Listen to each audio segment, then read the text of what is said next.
من الشیطان الرجیم بسم اللہ الرحمن الرحیم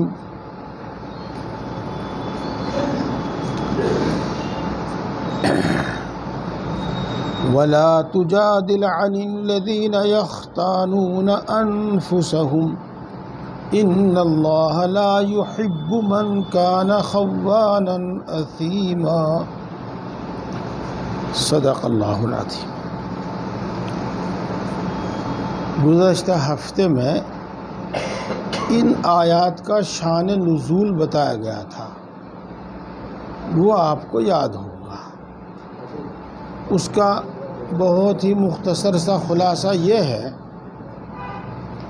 کہ مدینے میں ایک شخص منافق تھا، یعنی دل میں کافر تھا، دل سے کافر تھا اور اپنے آپ کو مسلمان ظاہر کرتا تھا۔ تو اس نے حضرت قتادہ رضی اللہ تعالی عنہ کے چچا حضرت رفاعہ رضی اللہ تعالی عنہ کے گھر میں چوری کی اور گیہوں کا آٹا اور ہتھیار چرا لیے، دیوار توڑ کر نقب لگا کر یہ چیزیں نکال لی، اور اس کا الزام پہلے ایک مسلمان پکے سچے حضرت لبید رضی اللہ تعالی عنہ پر لگایا، اور جب وہاں بات بنتی نہیں دکھائی دی تو ایک یہودی پر اس کی تہمت لگا دی، اس کا الزام لگا دیا اور اس کو پھنسانے کے تمام انتظامات کر دیے۔ اس کے گھر تک آٹا ڈال دیا، اس کے پاس ہتھیار جو اس آٹے میں رکھے ہوئے تھے، آٹے کی بوری میں رکھے ہوئے تھے، وہ امانت کے طور پر رکھ دیے اس یہودی کے پاس۔ پھر جب اس یہودی کی تلاشی ہوئی تو وہ ہتھیار برآمد ہوئے۔ تو بہرحال یہودی پر ظاہری حالات میں چوری ثابت ہو رہی تھی، یہ سمجھ لو آپ۔ لیکن اللہ تبارک و تعالیٰ نے یہ آیت نازل فرما کر بتلا دیا کہ یہودی چور نہیں ہے، بلکہ چوری کسی اور نے کی ہے، اور ان آیات کا مضمون بتاتا ہے کہ چور کون ہے۔ چنانچہ اسی سلسلے میں اللہ تعالیٰ ارشاد فرماتے ہیں، اور آپ ان لوگوں کی طرف سے بحث مت کیجیے، ان لوگوں کی طرف سے مت جھگڑیے جو اپنی خیانت کرتے ہیں، اپنی ذات سے خیانت کرتے ہیں۔ جو شخص دوسرے کی چوری کرتا ہے، دوسرے کے مال میں خیانت کرتا ہے، دراصل وہ اپنی ہی چوری کرتا ہے، اپنی ہی خیانت کرتا ہے، اس واسطے کہ اس کا وبال اسی پر پڑنے والا ہے۔ دنیا میں بھی پڑ سکتا ہے اور آخرت میں تو پڑ ہی پڑے گا۔ آگے اللہ تعالیٰ ارشاد فرماتے ہیں کہ تم کسی چور کی، خیانت کرنے والے کی طرف حمایت مت کرو، اس کی طرف سے بحث مت کرو، اس کی طرف سے صفائی مت دو، چونکہ ان اللہ لا يحب من کان خوانا اثیما، بے شک اللہ تبارک و تعالی اس شخص کو پسند نہیں کرتا جو خیانت کرتا ہے اور گناہ کرتا ہے۔ یہ بات ہو گئی، یہاں تک آگے بھی چلے گی۔ میرے ذہن میں ایک بات آئی ہے، وہ میں بتا دینا چاہتا ہوں۔ ہمارے یہاں گاؤں میں بھی، شہر میں بھی، اور تقریباً جہاں جہاں تک بھی ہم جاتے ہیں، سبھی جگہ ایک دستور ہے کہ چوری تو کسی نے کی، غلطی تو کسی نے کی، اور قسم لیں گے حاجی جی کی۔ بھائی چور کی قسم کا، چور کے نیم کا کیا اعتبار، ہم تو فلانے کا نیم لیں گے۔ یہ عام طور سے اسی پر فیصلے ہوتے ہیں اور اس کو درست سمجھا جاتا ہے۔ تو دیکھو دوستو، پہلی بات تو یہ ہے کہ آپ کو قسم لینی یا نہیں لینی وہ تو آپ جانیں، لیکن قسم لی جائے گی اسی سے جس نے چوری کی، جس نے خیانت کی، جس نے جرم کیا، دوسرے سے نہیں کسی سے لی جانے گی، دوسرے سے نہیں کسی سے لے جانے گی۔ اس واسطے کہ اگر وہ جھوٹی قسم کھا بھی لے گا اور مان لو اس نے جو خیانت کی ہے اور جو چوری کی ہے وہ مال اس کے پاس رہ بھی جائے گا، تو چونکہ یہ آخری فیصلہ نہیں، آخری فیصلہ تو قیامت میں ہونے والا ہے، حساب کے دن ہونے والا ہے، اس واسطے وہ اور زیادہ بڑا مجرم ہو جائے گا، لیکن قسم اسی سے لی جائے گی۔ اب سوال یہ ہے کہ اگر حاجی صاحب سے، حافظ صاحب سے قسم لی جانے لگے تو انہیں قسم کھا لینی چاہیے کہ نہیں؟ کسی دوسرے کی طرف سے نیم دے دینا چاہیے کہ نہیں؟ تو ہرگز نہیں دینا چاہیے، ہرگز نہیں دینا چاہیے، دینا جائز ہی نہیں ہے، دینا جائز ہی نہیں ہے، اس واسطے کہ آپ کے نزدیک وہ کتنا ہی بھی قابل اعتماد ہو، کتنا ہی بھی بھروسے مند ہو، لیکن پھر بھی احتمال ہے کہ اس نے ایسا کام کیا ہو اور آپ جھوٹی قسم کھا لیں۔ ہاں، اپنی طرف سے تو آدمی سچی قسم کھانے میں پیچھے نہ ہٹے، میں نے کام نہیں کیا، قسم کھا لے، کوئی حرج کی بات نہیں، اس کو بھی لوگ عیب سمجھتے ہیں، لیکن یہ عیب کی کوئی بات نہیں ہے، لیکن پھر بھی دوسرے کی طرف سے ہرگز قسم نہیں کھانی چاہیے، یہ بات۔ اچھا دوستو، یہ تو آپ جانتے ہیں کہ قرآن پاک کی ہر آیت کا مفہوم بہت نفع بخش، بڑا فائدہ، بڑا اچھا علم ہے۔ اگلی بات سنیے، جس میں اللہ معاف کرے ہم بکثرت مبتلا ہیں، بہت زیادہ لوگ مبتلا ہیں۔ کیا؟ یستخفون من الناس، وہ لوگ انسانوں سے چھپاتے ہیں، ولا یستخفون من اللہ، اور وہ اللہ سے نہیں چھپاتے، وَهُوَ مَعَهُمْ، حالانکہ اللہ تبارک ہر وقت ان کے ساتھ ہے، اِذْ يُبَيِّتُونَ مَا لَا يَرْضَى مِنَ الْقَوْلِ، جب وہ رات میں ناپسندیدہ باتیں کر رہے تھے۔ بس پہلے تو اسی میں تھوڑی سی بات اسی میں کرتے ہیں، خود آدمی عیب کرے تو وہ یوں سمجھتا ہے کہ بھئی لوگوں میں ظاہر نہ ہو، چاہے جھوٹی قسم کھانی پڑے، چاہے جھوٹا مقدمہ لڑنا پڑے، چاہے جھوٹے گواہ کھڑے کرنے پڑیں، لیکن ہم مجرم ثابت نہ ہو۔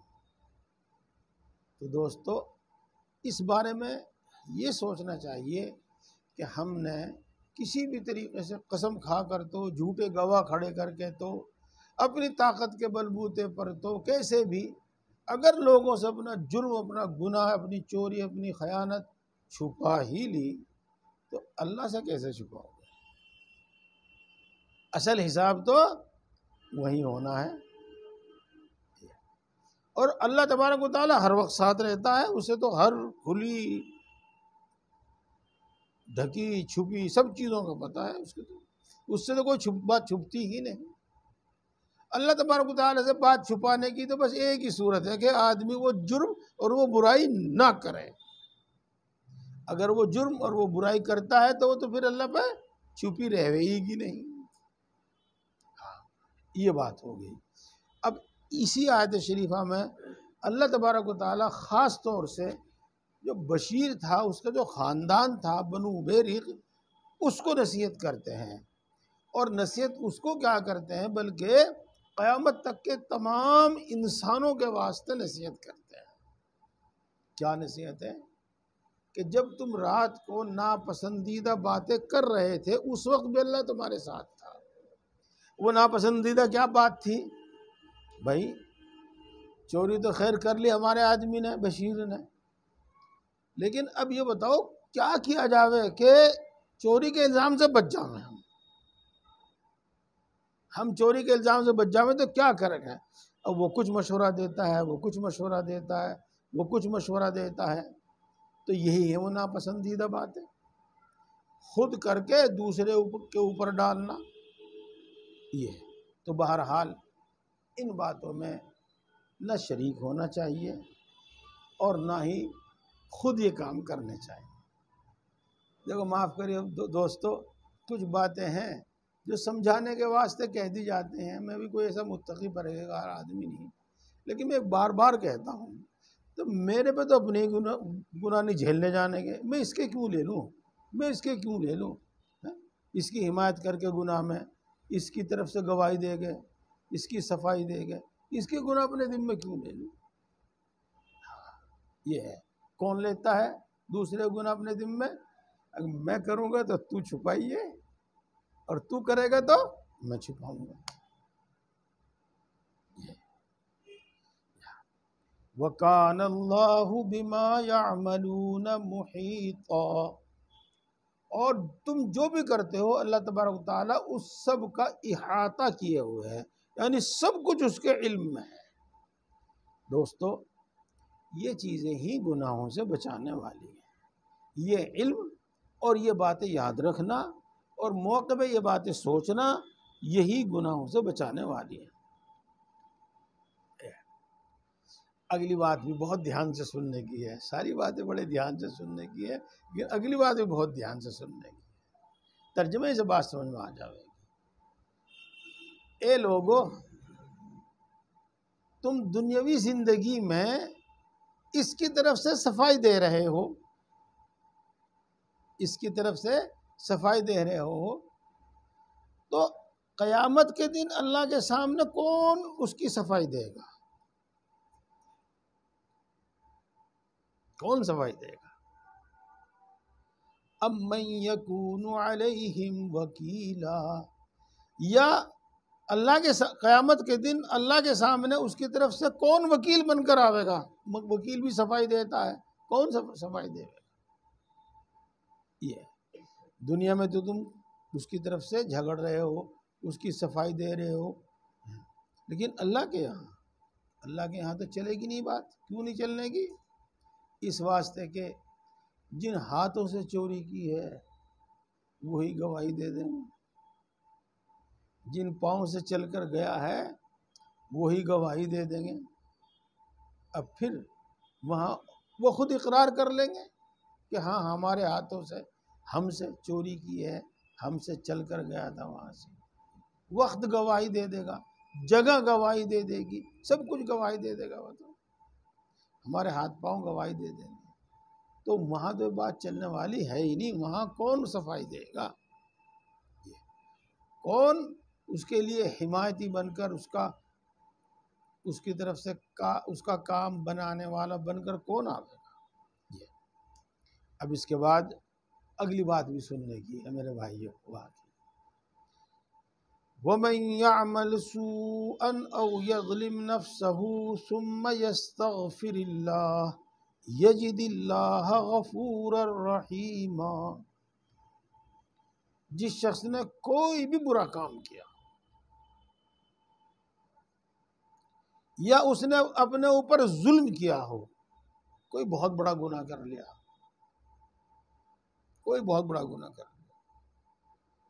پھر وہ اپنا وہ گناہ اللہ سے معاف کراوے، تو یقیناً اللہ تبارک و تعالی معاف فرمانے والا ہے اور رحم فرمانے والا ہے۔ اس کا ترجمہ تو یوں ہے کہ وہ اللہ تبارک و تعالیٰ کو معاف کرنے والا اور رحم کرنے والا پائے گا۔ اس آیت شریفہ کو جب ہم پہلی آیتوں سے جوڑتے ہیں تو میرے دوستو یہ بات سمجھ میں آتی ہے کہ میرے بھائیوں، بجائے اس کے کہ تم چوری کرو، خیانت کرو، ظلم کرو، جرم کرو اور اس کو چھپاؤ، اس سے کوئی فائدہ نہیں۔ فائدہ اس سے ہے کہ اگر کوئی ہو ہی گیا ہے، چھوٹا گناہ بڑا گناہ کچھ بھی ہو گیا ہے، تو تم اللہ تعالیٰ سے معاف کراؤ۔ اور معاف کرانے کی ایک صورت یہ بھی ہے، معافی کی ایک شرط یہ بھی ہے کہ تم نے جس کا حق چھینا ہے، جس کے ساتھ جس کی حق تلفی کی ہے، اس کا وہ مال واپس کرو، اس کا وہ حق واپس کرو، اور وہ واپس کر کے اس سے معافی مانگو۔ اگر نہیں بھی واپس کرتے تو معافی مانگو اور اللہ تبارک و تعالیٰ سے معافی مانگو اللہ تعالیٰ سے بھی اپنا جرم معاف کراؤ، تو دیکھو کام تو اس سے بنے گا اور یہی تمہارے حق میں بہتر ہے۔ یہ میرے دوستو، جن لوگوں کو آخرت کی فکر ہے وہ تو ان چیزوں میں رغبت اور دلچسپی لیتے ہیں، اس کا حق ہے میں وہ ادا کر دوں، اس کا حق ہے میں وہ ادا کر دوں، اس کا حق ہے وہ ادا کر دوں، نہیں ہے تو معافی مانگ لوں، نہیں ادا کر سکتا تو معافی مانگ لوں۔ یہ اور جو آخرت کی فکر نہیں رکھتے انہیں ان چیزوں کا کوئی غم نہیں، بلکہ وہ تو چھپاتے ہی چھپاتے ہیں۔ یہ دوستو، اس طرح کے اللہ والوں کے بزرگوں کے بہت سارے واقعات ہیں، لیکن میں آپ کو اپنے دو بزرگوں کے دو چھوٹے چھوٹے سے قصے سنا رہا ہوں۔ حضرت اقدس حضرت مولانا اشرف علی صاحب تھانوی نور اللہ مرقدہ کو معلوم ہوا کہ میرے والد محترم نے اپنی بہنوں کو وراثت میں سے حصہ نہیں دیا تھا، وراثت میں سے حصہ نہیں دیا تھا۔ تو جب ان کے پاس گنجائش ہو گئی تو انہوں نے اپنے باپ کی تمام مالیت کا حساب لگوایا اور یہ بھی حساب لگوایا کہ میری پھوپھیوں کا کتنا حصہ بیٹھتا تھا، اور اب ان پھوپھیوں کے بچے کہاں ہیں، یعنی اس کے وارث کہاں ہیں۔ غرض پورا حساب لگوایا اور جس کا جتنا حق جتنا حصہ بنتا تھا وہ اس کے پاس پہنچوایا۔ یہ صورت ہے۔ اچھا، اسی طریقے سے حضرت مولانا رشید احمد صاحب گنگوہی رحمۃ اللہ علیہ، اچھا ایک بات اور رہ گئی، ایک بات اور بھی رہ گئی۔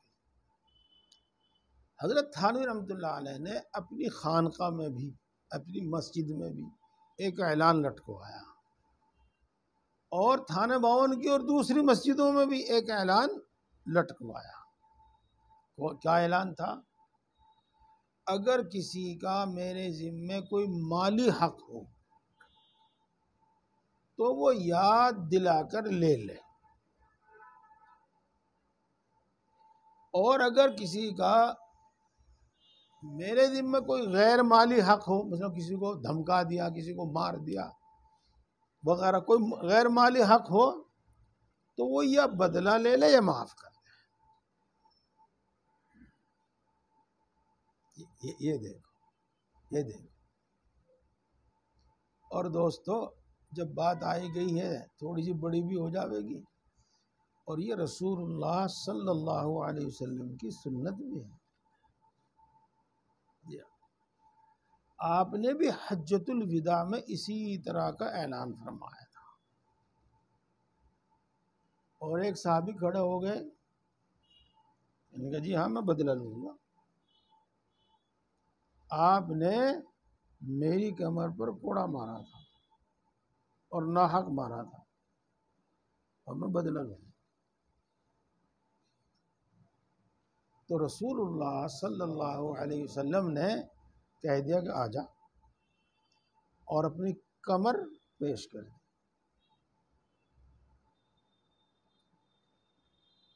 اس نے کہا کہ نہیں، میری پیٹھ ننگی تھی، کمر ننگی تھی، تو بدلہ پورا جب ہوگا جب آپ کی پیٹھ بھی ننگی ہو۔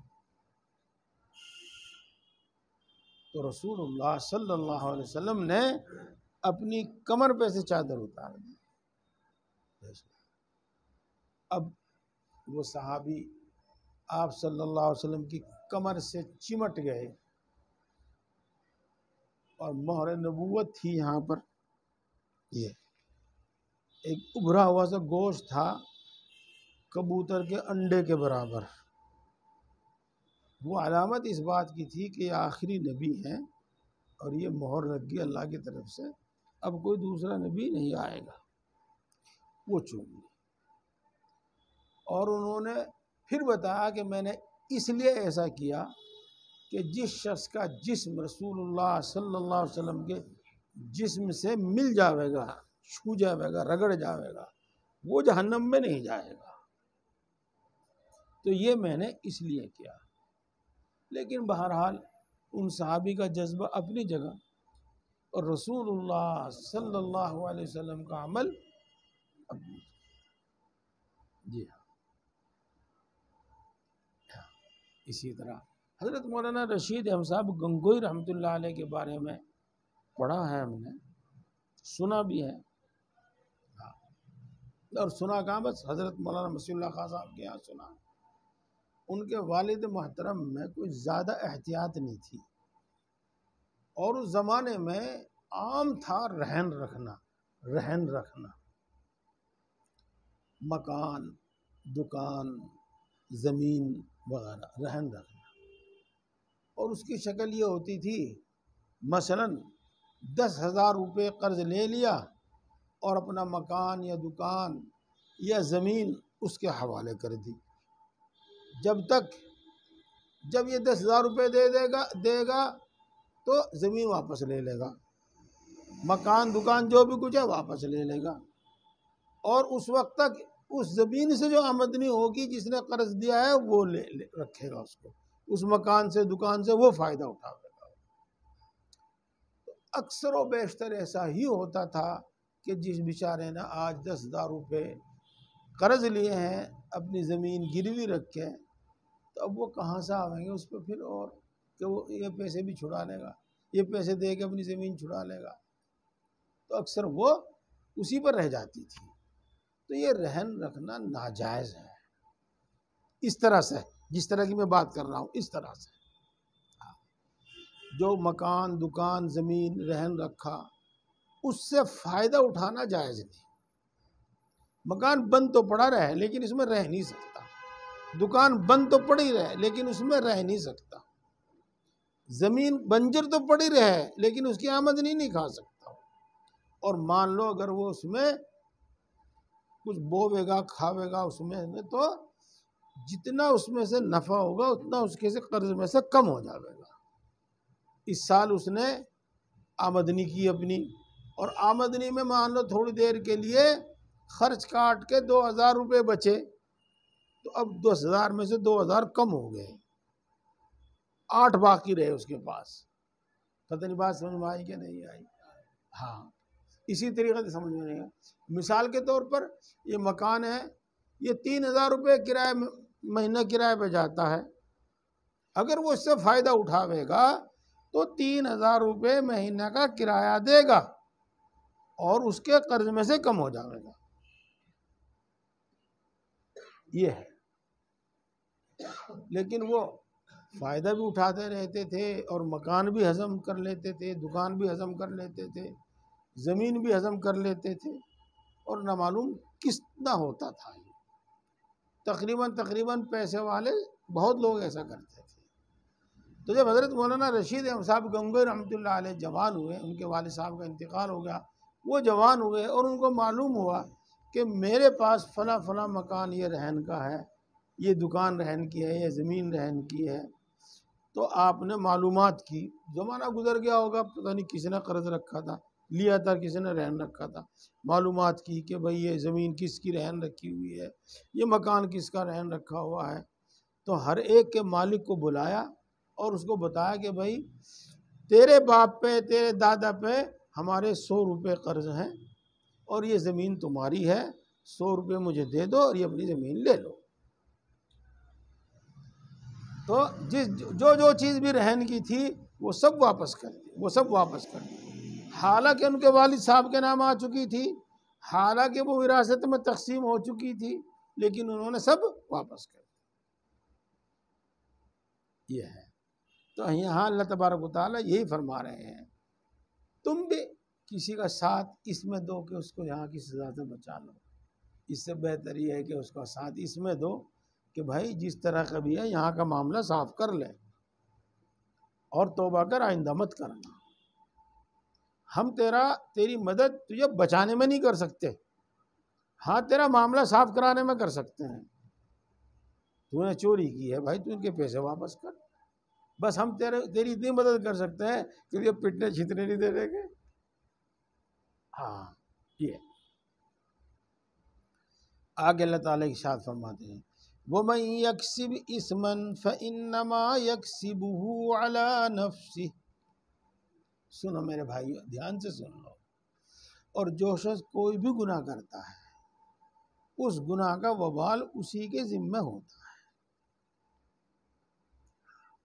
دیکھو 1000 روپے میرے داب کے، میں سے قرض لیا پھر نہیں دے، مجھے تو نقصان پہنچا دیا، لیکن صحیح معنی میں حقیقت میں نقصان اس نے اپنا کیا ہے، اپنا نقصان کیا ہے۔ عام طور سے اللہ تبارک و تعالیٰ ایسے لوگوں کو جو دل کے سخی ہوتے ہیں، کسی کو قرض دے دیتے ہیں، کسی کے کام آ جاتے ہیں، ان کو تو اللہ اور دے دیتا ہے، اور اس کا وبال اس کو دنیا میں بھی اور آخرت میں تو بات پکی ہے، ہی بھگتنا پڑے گا۔ ایک چیز تو یہ عام ہے، چاہے آج کا زمانہ ہو چاہے پچھلا زمانہ ہو، کہ ایسا شخص بے اعتماد ہو جاتا ہے، لوگوں کی نگاہ میں اس کی کوئی عزت اور ویلیو نہیں رہتی، اور بے اعتماد ہو جاتا ہے۔ اور ظاہر بات ہے کہ حرام کا اثر بہت زیادہ ہوتا ہے۔ دوستو، اس سلسلے کے واقعات، حدیثیں، بزرگوں کے اقوال آپ کو میں بہت سنا تھا، لیکن بس اتنا بتا دوں میں کہ اکثر و بیشتر اولاد کے بگڑنے کی وجہ ان کو حرام کھلانا ہوتا ہے، اور ایسے ہی اکثر و بیشتر انسان کے گناہوں میں پھنسنے اور برے کاموں میں لگنے کی وجہ اس کا خود کا حرام کھانا ہوتا ہے۔ جی ہاں، اس واسطے وہ دراصل اپنا ہی نقصان کرتا ہے، یہ مطلب ہے۔ وَكَانَ اللَّهُ عَلِيمًا حَكِيمًا، اور یقیناً اللہ تبارک و تعالیٰ علم والا ہے اور دانائی اور حکمت والا ہے۔ علم والا ہے، اس کو سب کچھ پتا ہے، جس نے جو کیا، جو کوئی کچھ جو بھی کرتا ہے اسے سب کچھ پتا ہے، اور وہ حکیم ہے، اس لیے مناسب وقت پر سزا دے گا۔ اچھا، اب اگلی بات بھی دھیان سے سنیو۔ آج اس وقت یہ بات عام ہو رہی ہے، اس واسطے اس کے سننے کی ضرورت ہے۔ وَمَن يَكْسِبْ خَطِيئَةً، اور جو شخص کوئی بھی جرم کرے، یوں ترجمہ کر لو، خطیئۃ او اثمن، یا کوئی بھی گناہ کرے، ثم یرمی بہ بریئا، پھر اس کی تہمت لگا دے اس شخص پر جو بری ہے، جس نے وہ کام نہیں کیا، اس پر تہمت لگا دے، کر کے خود اور دوسرے پر تہمت لگا دے، خود کر کے دوسرے کو پھنسا دے۔ بہت سارے لوگ بڑے بولی چل ہوتے ہیں اور وہ اس طرح کی حرکت میں کامیاب ہو جاتے ہیں۔ بہت لوگ ایسے ہوتے ہیں جو حمایتی ہوتے ہیں، اور حمایتی اس برائی میں اس کا ساتھ دیتے ہیں تو اس پر جرم ثابت کر دیتے ہیں، صحیح کو غلط ثابت کر دیتے ہیں۔ یہ فَقَدِ احْتَمَلَ بُهْتَانًا وَإِثْمًا مُبِينًا، تو اس نے اپنے اوپر بہتان اٹھا لیا اور اس نے اپنے اوپر بہت بڑا گناہ اٹھا لیا، کر کے خود اور دوسرے کو پھنسانا، دوسرے پر تہمت لگانا، یہ بہت بڑا گناہ ہے، گناہ پر گناہ۔ وَلَوْلَا فَضْلُ اللَّهِ عَلَيْكَ وَرَحْمَتُهُ لَهَمَّتْ طَائِفَةٌ مِّنْهُمْ أَن يُضِلُّوكَ، اور اگر اللہ کا فضل آپ پر نہ ہوتا اور اللہ کی رحمت آپ پر نہ ہوتی تو ایک جماعت نے تو یہ ارادہ کر لیا تھا کہ وہ آپ کو بھٹکا دے۔ یہ اس کا جو قصہ پچھلے ہفتے بتایا گیا تھا اور اب بھی بتایا، اس سے آپ بات سمجھ گئے ہوں گے، اور اس سے زیادہ جو پیچھے ہو چکا وہ تو ہو چکا، اس سے زیادہ ہمارے لیے سمجھنا یہ ضروری ہے کہ ہم ایسی حرکت نہ کریں۔ اور جس کو اللہ تبارک و تعالیٰ نے اتنا مقام دیا ہے کہ فیصلہ کرنا اس کا منصب ہے، چاہے وہ جج ہے، چاہے وہ چودھری ہے، خاندان کا بڑا ہے، با اثر آدمی ہے، اس کو بھی چاروں آنکھوں سے دیکھنا چاہیے، آگے پیچھے دائیں بائیں سب طرف دیکھنا چاہیے، اور لوگوں کے بہکاوے میں نہیں آنا چاہیے، اللہ کی دی ہوئی عقل سے کام لینا چاہیے۔ وما يضلون الا انفسهم، اور وہ نہیں بھٹکا رہے تھے مگر اپنے آپ ہی کو، چونکہ اس کی سزا تو انہی کو بھگتنی پڑے گی۔ وما يضرونك من شيء، اور وہ آپ کا کوئی نقصان نہیں کر پائیں گے۔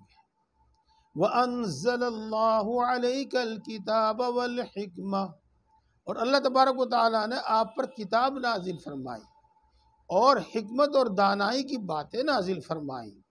وَعَلَّمَكَ مَا لَمْ تَكُنْ تَعْلَمْ، اور آپ کو وہ سب باتیں سکھائی جو آپ نہیں جانتے تھے۔ وَكَانَ فَضْلُ اللَّهِ عَلَيْكَ عَظِيمًا، اور آپ پر اللہ تبارک و تعالیٰ کا بڑا فضل ہے۔ ان باتوں کا مطلب تو ہم سمجھتے ہی ہیں کہ رسول اللہ صلی اللہ علیہ وسلم نے کسی سے پڑھنا لکھنا نہیں سیکھا، کسی سے پڑھنا لکھنا نہیں سیکھا، بلکہ آپ تو تنہا رہنے والے ایک نوجوان تھے۔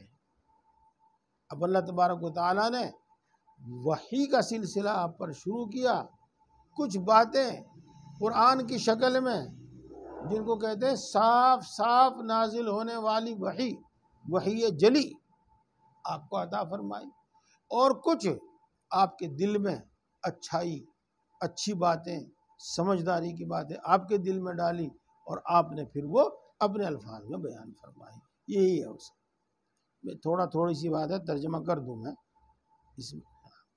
لا خیر فی کثیر من نجواہم، چھپ کر باتیں کرنے میں کوئی خیر نہیں ہے۔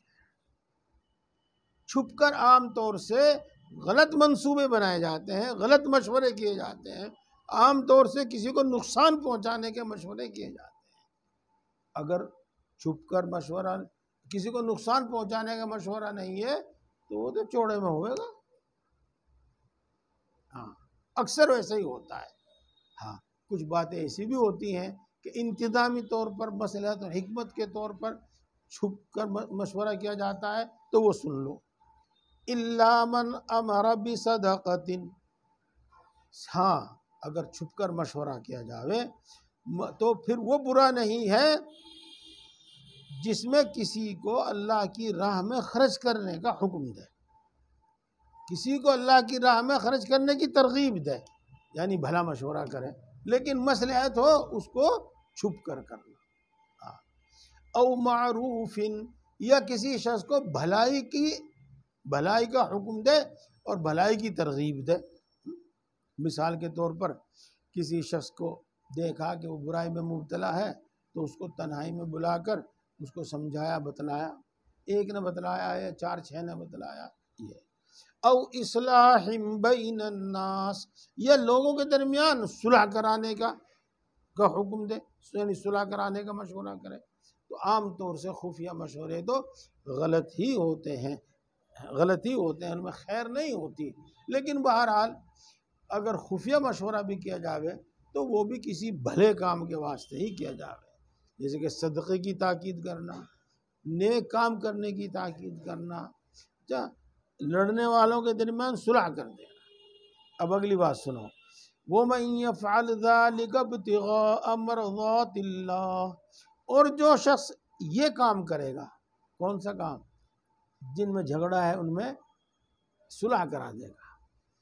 جو شخص برائی میں مبتلا ہے حکمت سے، نرمی سے، تنہائی میں اس کو سمجھا کر اس برائی سے اس کو روک دے گا، یا اس کو کسی بھلے کام کا حکم دے گا کہ مثلا تو اللہ کی راہ میں خیرات کیا کرو، یہ کام جو کرے گا اللہ کی خوشنودی حاصل کرنے کے واسطے، یعنی اخلاص کے واسطے، نہ کہ دنیا میں شہرت کے واسطے، بڑائی حاصل، چودراپن حاصل کرنے کے واسطے، فَسَوْفَ نُؤْتِيهِ أَجْرًا عَظِيمًا، تو ہم اس کو بہت بڑا بدلہ عطا فرمائیں گے۔ آگے بات انشاءاللہ ہے تو پھر چلے گی۔ اللہ تبارک و تعالیٰ ہم سب کو عمل کی توفیق عطا فرمائے۔